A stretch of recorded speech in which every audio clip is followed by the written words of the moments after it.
What's up, beautiful people? Welcome back to Lou Rock TV. I am back today after a little break from YouTube. Um, Still hurts. My heart was broken. Uh, I'll get into it on a live about the Yankees. Terrible fielding, just basic fundamentals. I mean, these cats are getting paid millions of dollars, and just basic fundamentals is what caused them. But it is what it is. That's why I love sports. I can't remember who I was watching. Someone was like, I don't really watch the games. I'm a fan, but I don't really watch the games because it will ruin my day. So I was just going to watch based off the first game. And if they didn't win the first game, I'm not going to watch the rest. I'm just going to watch the highlights. I can't live like that. You're either with me or against me. I'm ride or die. Yeah, did it ruin my day? Yeah, but I didn't call off the next day. I didn't call in sick. I mean, yeah, I was bummed out. My team sucked. But it is what it is. I have to watch every pitch, every inning, the ups and downs, because the way I'm feeling now sucked. But when they win, the highs are going to be so high. It's just that's the beauty of sports. You remember the crappy times, but man, I still remember stuff from when I was a teenager, when I was watching with my pops, the heartbreaks, with Reggie Miller scoring. Ugh, that one hurt. But it still hurts. If I see Reggie Miller to this day, yeah, I'm in my car, I might hit him with my car. But that's the beauty of sports. I can't live like that. I can't live, I'm just going to watch the highlights, not let it bother me. Then, I mean, stay fair weather. I ain't no fair weather fan. But that's just me. That's not the point of this. The point of this is my brother from another mother, John Mangini, is the hobby president. And congrats, Johnny. Well deserved. I'm glad that's coming back to the true collector. The tide is changing in a lot of ways. Let's make the hobby great again. But I have some ideas. Something I was thinking about. I'm off today. My wife is at church doing her thing. She's doing some kind of leadership group or something like that. So I have the kiddos, and Bob wanted Starbucks. Not the biggest fan, but hey, baby girl wants it, daddy gets it. Anyways, so I'm in line thinking, and I got some great ideas. So here you go, John. If I was in your shoes, or put in your cabinet, first thing I will suggest is an oversight committee. I know with what I do, I know other state agencies, local governments, there's an accreditation process. And there is a group of individuals, either elected or, put in place to make sure things are going according to SOPs, MORs, stuff of that nature. And in this oversight committee, I would like them to be, and it could be anyone, it'd be, of course, there'd be, I would leave it to the president who's in there, but I would think of people who are true to the hobby, who mean well to the hobby. First person that I would think of is like someone like Dr. Beckett. I'm sure he wouldn't want to do it, but that's the type of person I will put in the committee or head up that committee. The things they'd be in charge of is percentage of allocations to breakers. I don't think breakers should have 50% of the product. Um, Shoot, I don't even think they should have it earlier than the public. And I think they do get that in some cases. Um, I think a lot of this is going to be on breaker oversight. Breakers should also have, I would think if Fanatics is associated with certain breakers, you know, the bigger breakers, um, for obvious reasons, they want the bigger breakers because there's more eyeballs, there's more excitement when they hit something. But if they are associated with a Fanatics, a Tops, those breakers should be employees of that said company. And in doing so, they should have background checks. Yeah, I said it. Hey, a lot of employers do background searches. Why can't breakers? In doing that, if there's any kind of tip or complaint, it'll go to the oversight committee and they should investigate if there's some fraudulent or felonious activity with these breakers. You know, Brandon Cooks to 99. Brandon Cooks to 99. If you don't know who I'm talking about, Google it. That was like the first one to really go viral. But with the oversight committee, that clears everything up.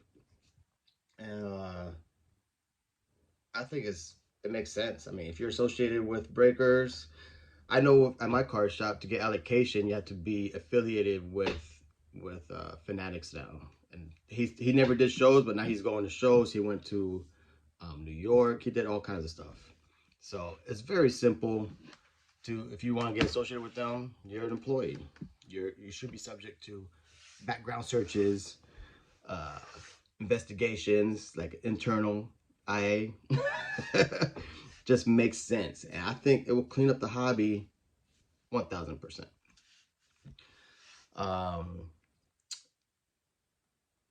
The oversight committee's the idea is going to come back into play, but so that was the main part of the oversight committee. I think I just don't want to go back to a junk wax era or a boom era for my boy John Mangini. There should be less sets. I don't think the hobby needs Topps Chrome Cosmic, Topps Chrome Black, Allen Ginter Gold or Chrome or whatever it is. Go back to the old school. Go back to at max 10 sets, if that. Honestly, for me, I'd be happy if it's just Topps Series 1, Topps Series 2, Topps Update, Topps Stadium Club. I'm sure I'm missing a bunch. But yeah, just do like 8 of them. I just remember those because those are the ones I enjoyed. And have print runs limits on those. We don't need all those sets. It's just watering down is another way of overprinting. Also, there should be a lot less parallels. You know, the gold parallel is a classic parallel. It's been in the hobby long enough. I think that's a staple. I'm okay with the gold parallels to the year of publication or production. I'm even okay with the gold refractors to 50. I like rainbow foil. I like refractors. Those are synonymous with the hobbies. I mean, since the 90s, you've had bomb refractors. They should go back to the way they did refractors in the 90s. So, a lot less parallels. If you want to do parallels, pick 5 colors, boom, done. We don't need zebra stripes. We don't need donut refractors. We don't need taco fractors. We don't need none of that. Now, I'm a rookie card guy. I love my rookie cards. I know a lot of people cringe. Mangini always says, oh, why? I love all cards. I do. I love all cards. But some cards I love more than others. And I love rookie cards. And I'm going to say something crazy. But with all the ideas and things I just laid out, I think we should put power back into the rookie card. And when Top Series 1, Top Series 2, Topps Update, when they come out with their rookie card, it should just be that. You could do the rainbow foil, and you could do a gold parallel to the year, you know, gold parallel to 2025 for next year. And that's it. No more parallels, no more 1-of-1s, no more number to 50s, no more Easter eggs or Halloween pumpkin refractors. The rookie card, if you have a rookie card in that year, that's it. Let's put power and value back into the rookie card. I mean, basketball is the best example.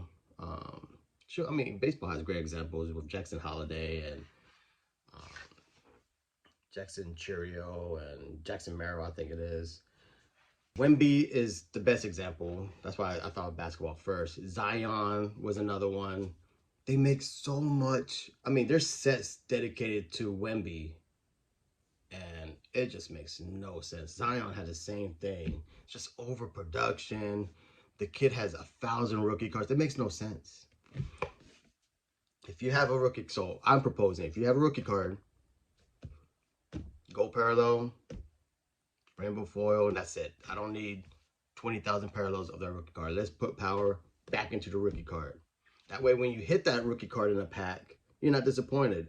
It drives me crazy. I see a video online, someone rips it, dope rookie card, because the foundation is the base rookie card. I will always believe that. And they're disappointed, like, oh, I wish it was numbered. Oh, I wish it was this. Oh, I wish it was that. It is what it is. So if it's a rookie card, it should just be that. All right. Now, I know I'm talking about less parallels, less production, less sets, but for the love of God, let's bring Upper Deck back. Let's bring Upper Deck back to baseball. And I have a way to bring back more companies, because with competition brings innovation. That's why the 90s was the best time to collect. Love the 90s. But one of my favorite shows is Deadliest Catch. And in it, you know, they don't do the derby style fish till you can't fish no more. They actually get allocation. They actually have to buy their quota. I don't know why the oversight committee cannot designate, you know, of course, Fanatics will have a bigger chunk of that allocation. You'll say they get 60% of the market share. But why can't Upper Deck come in and get 20%? Why can't, you know, Panini, who I think they have the Raider rookies, like Donruss and Flair, I think they still own those. Why can't they come back and get 30% of the market share? That way, print runs are still controlled. It's not overproduced. And that's just a job for the oversight committee, you know? So there's still a sheriff in town, even with more competition. But yeah, come on, Upper Deck, come back. Something as a kid, I don't want to go too crazy with all kinds of different companies in it. That's why I think the oversight committee can overlook that, control it.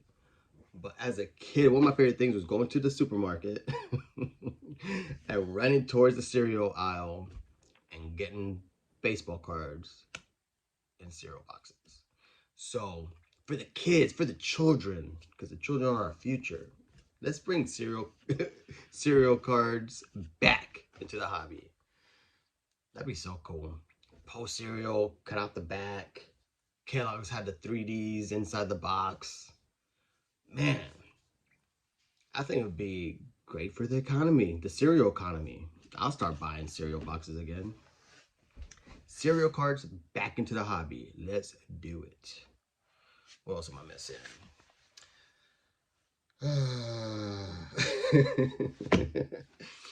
Now this is back to autos. I like autos, but can we stop putting? I'll watch my mouth. let's stop putting crappy middle relievers into product. If it's Bowman, I don't think if he's a middle reliever, we shouldn't put him if he's not drafted in the first 3 rounds. If he's not drafted in the first 3 rounds, do not put a middle reliever from the 28th round into Bowman products. It is ridiculous. Same thing for the pros. If that middle reliever isn't the designated closer, I don't want it. Stop. We know why you're doing it. You're putting 100 of those guys to every one superstar.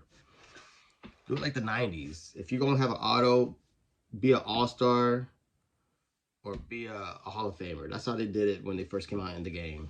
You were a Hall of Famer or you were a superstar of that era. Ain't no middle relievers.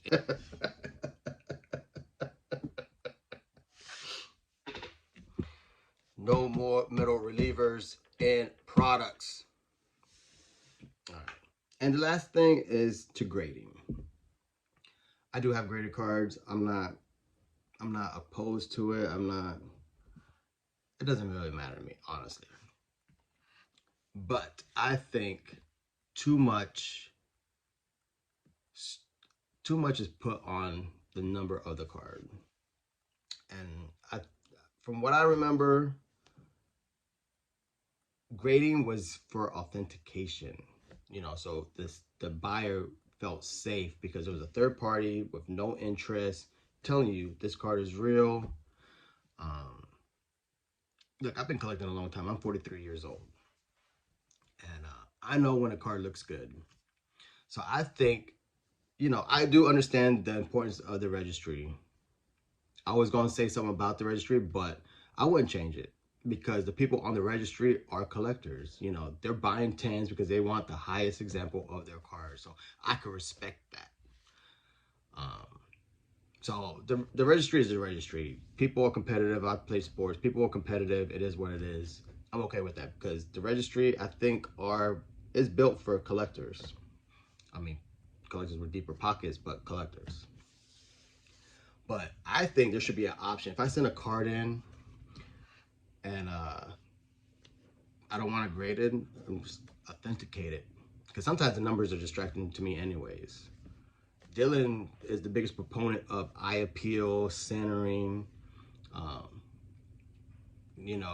talking to the misfits. My brothers, they'll send cards and we love looking at, for instance, a 52 mantle. Speaking of, Orlando's videos, ridiculous.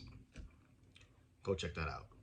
But we'll see a 52 mantle, pour one.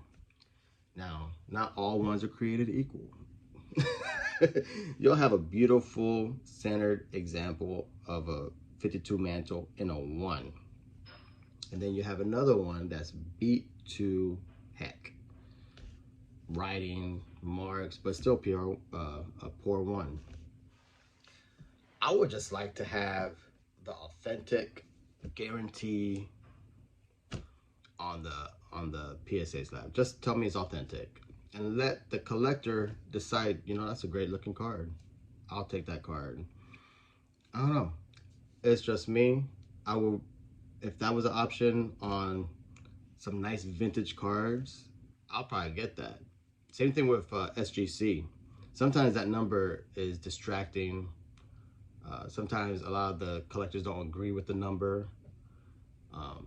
Because here you think you have a beautiful example, you're like, man, this card's at least a 5. If I'm looking at 55 Bowman or 54 Tops, I'm like, man, this is a beautiful card, man. Center nice, corners ain't too bad, and comes back at 2.5 or 3. You're looking at that card different. You just are. I got Manoa, so I'm like, man, this card is beautiful. And it came back at 3. I'm like, I don't agree. I almost want to just crack it and put it in one of my slabs, but the 52 Bowman doesn't really store well in the new Mag Pros. But anyways, so that's what I would do. Give me the option of just saying, hey, tell me it's authentic, and that's all I want. I don't want no grade. I don't need the grade. Especially on SGC, the number is huge. Unless it's a big, unless it's a nice number, 8, 9, you're like, I really don't want to see it. I just want it presented well because those slabs are beautiful. They're great for vintage, museum quality look. But yeah, those are my suggestions. All right, Johnny, hope you appreciated that. Yes, I went to Starbucks because Bob wanted it, but because I don't know how to make my own coffee. It's either black or the wife makes it. Now with that, let's make card collecting great again. And you know what? Ride or die forever, baby. Let's go Yankees 2025.